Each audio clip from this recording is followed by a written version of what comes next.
Ahoj všichni, vítám vás u dalšího videa. Dneska se společně podíváme na tyhle pěkný čistící prostředky od polské společnosti Riflex. Jdeme na to.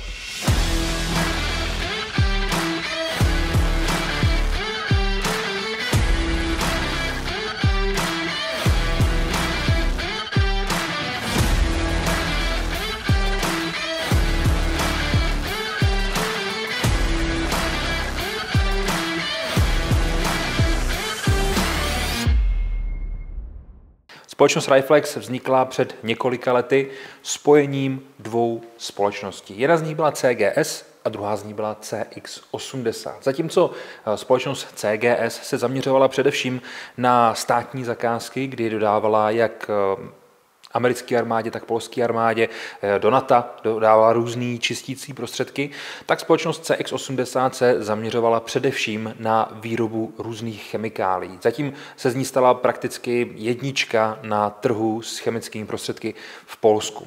Spojením těchto dvou firem se dostalo to nejlepší z toho nejlepšího. Takže skvělé zkušenosti od společnosti CGS, které vlastně nám zaručili dobrou funkcionalitu těch produktů a super složení a dobrá dostupnost od společnosti CX80. Co je výborný, tak tyhle prostředky se kompletně vyrábí v Polsku, takže jejich dostupnost je velmi dobrá a jejich bezpečnost je tím vlastně zaručená. Co nabízí? Co vlastně společnost Riflex nám může k tomu našemu životu se zbraněma dát, aby byl trošku lepší? Máme tady od věcí na čištění zbraní po věci na čištění tlumičů, máme tady nějaké další věci typu oleje, mazadla a tak dále. Pojďme si projít každou část zvlášť, abychom pochopili, k čemu vlastně ty věci jsou.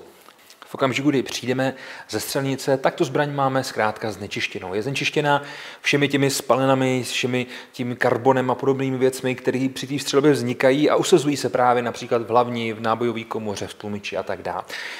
Všechno, co tady vidíme před sebou, nám s tím dokáže pomoci. Máme tady samozřejmě čistící spreje, které pomocí trubičky nasměrujeme a aplikujeme přímo tam, kam chceme, necháme je působit, následně můžeme vyčistit. Potom tady máme věc, která je za mě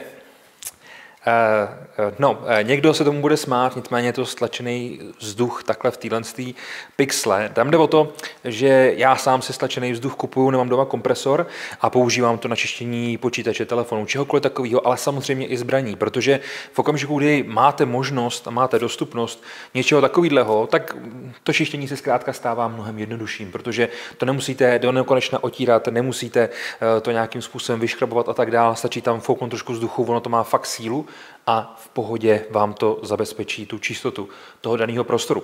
Co je samozřejmě ještě k tomu dobrý, tak v okamžiku, kdy vy to otočíte, tak se vám z toho začne dostávat ten skapalněný plyn, který je samozřejmě velice, velice studený. V tomto případě se to dá používat například na povolování závitu. Takže když máte třeba ústěvou brzdu nebo cokoliv takového, nebo kompík, zkrátka cokoliv na hlavni, co je z výroby hodně utažený, dá se to třeba trošku nahřát a pak se dá stříknout tím způsobem na hlaveň. Ta hlaveň vlastně tím studeným vzduchem se trošku stáhne, ten vršek, ta ústěvka, ten kompenzátor, cokoliv takového se nám naopak roztáhne tím teplem, jelikož jsme ho předtím zahřáli a můžeme ten závit lépe povolit. Samozřejmě je potřeba to udělat dobře a zároveň si dávat pozor na bezpečnost, protože můžete tím relativně dost věcí zničit, ale v okamžiku, kdy si dáváte pozor, tak tohle nám k tomu právě taky může pomoci. Což je taková skrytá výhoda tohle z toho plynu, o kterém se třeba moc úplně neví.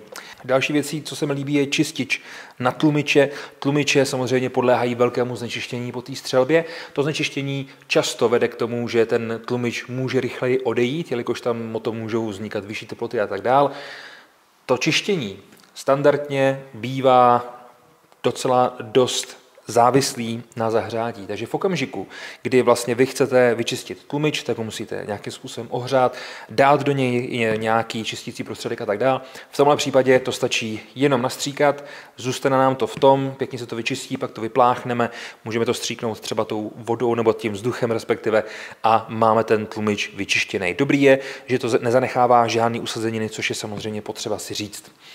Další věc, která je v těch velkých pixlách, je ten konzervační sprej, ta konzervační kapalina ve spreji respektive. Obsahuje teflon v okamžiku, kdy my vyčistíme tu zbraň a zbraň je připravená k nějaký další části toho čištění, což může být právě aplikace něčeho podobného, tak můžeme vzít ten sprej a jenom to stříknout. Ten teflon samozřejmě zabrazňuje korozi, usnadňuje různé části toho čištění a následovného čištění a podobné věci. Takže je super něčím takovým to stříknout. Nemusí to být jenom na staré zbraně, můžeme to klidně používat na nové zbraně. Potom tady máme tu flašku, tu lahev tlakovou, která má takovouhle trubičku.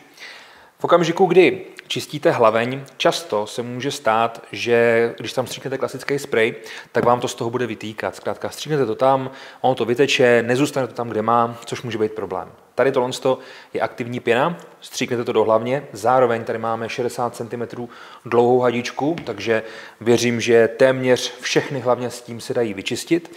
Jenom to tam aplikuju, nechám to tam, ono se to krásně tím, jak je to pěna, jak je to rozpínavý, tak se to krásně po celý dílce aplikuje, vyčistí a pak to jenom vytřu, respektive vezmu kartáčkem, vytřu do sucha, znáte to. Tím jsme vlastně probrali tyhle velký lahve, ať už tlakovky, anebo klasický. Pojďme se podívat, co nám tady leží dál. Mám tady například tohle tuhý mazadlo s teflonem. Samozřejmě aplikuje se na aktivní pohyblivé části v okamžiku, kdy vlastně vy to už máte vyčištěný. Takže když je zbraň čistá, na aktivní pohyblivé části aplikuju to mazadlo tak, aby vlastně ta životnost té zbraně se prodloužila a to fungování té zbraně se zlepšilo, abychom tomu trošku pomohli. Další věc, kterou tady mám, tak je pochopitelně olejček, je to klasický CLPčko, Clean, Lubricate a Protect, takže nám to udržuje ty pohyblivé části v čistotě, zároveň je to lubrikuje, tedy maže a chrání před dalším znečištěním. Ty CLPčka jsou hodně oblíbený, líbí se mi, že ta mazivost je tam dobrá, ale zároveň tam je téměř nulový zápach, což je důležitý, protože často máme oleje, který zapáchají a není to úplně příjemný. Další věcí, teď už předposlední, je tohle grafitový mazadlo na zbraně. Grafitový mazadlo můžeme například použít na mazání závitů v okamžiku, kdy ta část musí být sejmutelná. Takže když dávám třeba úsťovku, když dávám zase kompenzátor nebo flash hider, cokoliv takového, a vím, že to budu sundávat, například pro použití tlumiče, který si můžeme hezky vyčistit tímhletím, tak já vlastně tam můžu dát tohle keramické mazadlo, dám to, aplikuju to na ten závit, dotáhnu to a tohle mazadlo se mi bude starat o to, aby mi to úsťové zařízení, ta koncovka na té hlavni nezatvrdla. Protože v okamžiku, kdy to tam nedáme, dotáhneme to, tak vším tím působením, ať už tlaku, sil, otřesu a tak dál, mi to může pěkně zatvrdnout a pak bude velký problém to sundat. Pak můžete například právě nahřejvat pistolí a dávat tam ten studený vzduch tím otočeným stylem, tak jak jsem říkal, aby vám to vůbec povolilo. No a poslední věc, kterou tady momentálně před sebou mám, je tohleto military soap, tedy vojenský mýdlo.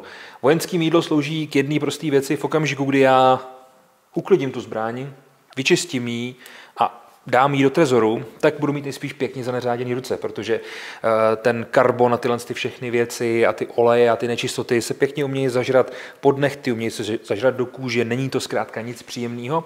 No a tu chvíli nám přichází vojenský mýdlo, který mi zaručí to, že mi to z těch rukou všechen ten cyrite dostane dolů. Samozřejmě občas je potřeba vzít solvina, jelikož to tak zažraný, že to nejde už dolů jinak, ale tohle mýdlo opravdu dokáže vydrhnout ledacos. Přátelé, jak jsem říkal, jak jsem sliboval, dneska to bylo rychlý, nevím, jestli to bylo úplně tak rychlý, jak jste čekali, nicméně prošli jsme si tedy tu produktovou řadu část po části, kousek po kousku. Samozřejmě dole v popisku videa, jako vždycky, najdete odkazy, takže tam se klidně podívejte, abyste viděli, co tam vlastně můžete naleznout, můžete si přečíst něco dalšího o všech těch věcech, protože pochopitelně těch věcí, těch informací na předání je spousta. Já jsem to chtěl jenom rychle představit, což si myslím, že se povedlo a my se následně i podíváme samozřejmě na nějaké čištění, ať už tlumičů nebo čehokoliv takového. Děkuji moc za vaši pozornost, přátelé, to bude pro dnešek všechno, mějte se krásně a někde příště u dalšího videa. Ahoj.